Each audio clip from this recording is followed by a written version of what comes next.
Google AI DeepMind CEO Demis Hassabis London లో ఒక యూనివర్సిటీలో మాట్లాడుతూ ఇది అన్నారు. ఆర్టిఫిషియల్ ఇంటెలిజెన్స్ అనేది జాబ్ మార్కెట్ ని చాలా ట్రాన్స్ఫార్మ్ చేస్తుంది. అయినా కానీ still I prioritize STEM subjects అన్నారు. స్టెమ్ అంటే science, technology, engineering and math. ఇవనేది చాలా ఇంపార్టెంట్, ఎందుకంటే మనకి ఫండమెంటల్స్ అనేవి ఇక్కడ నుంచే వస్తాయి అని చెప్తున్నారు. At the same time software వాళ్ళకి for the next 5 to 10 years అనేది జాబ్ మార్కెట్ ర్యాపిడ్ గా చేంజ్ అవబోతుంది. సో ఏఐ టూల్స్ నేర్చుకోండి అని చెప్తున్నారు. ఫ్యూచర్ లో నేను స్టూడెంట్ అయితే గనక స్టెమ్ సబ్జెక్ట్స్ ని ఎప్పటికీ వదలను, ఎందుకంటే ఇప్పుడు మోడల్స్ ఎల్ఎల్ఎంస్ కానీ, విఎల్ఎంస్ కానీ, విఎల్ఎల్ఎంస్ కానీ ఇవన్నీ వస్తున్నాయి కదా, ఎస్ఎల్ఎంస్ కానీ ఇవన్నీ వస్తున్నాయి. సో ఇవన్నీ వాటిని యూజ్ చేసుకుంటాం వేరు, మనం ఒక కొత్తది క్రియేట్ చేయాలి లేకపోతే ఉన్నది ఇంకా బెటర్ గా ట్రాన్స్ఫార్మ్ చేయాలి అనుకుంటే గనక fundamentals are very important. Where math, science ఇవన్నీ, కంప్యూటర్ సైన్స్ ఇవన్నీ చాలా ఇంపార్టెంట్ అనమాట. వేర్ మనకి బైనరీ కోడ్ కానీ, జీరోస్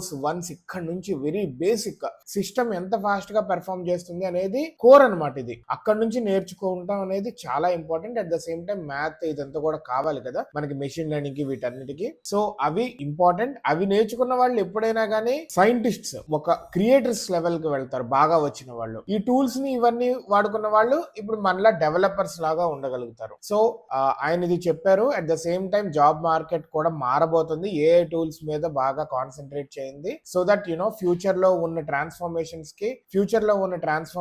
కి మీరు కూడా అలవాటు పడతారు. అండ్ అట్లాంటి జాబ్స్ కి మీరు తీసిపోకుండా మీ టాలెంట్ అనేది ఉంటుంది అని సజెస్ట్ చేశారు.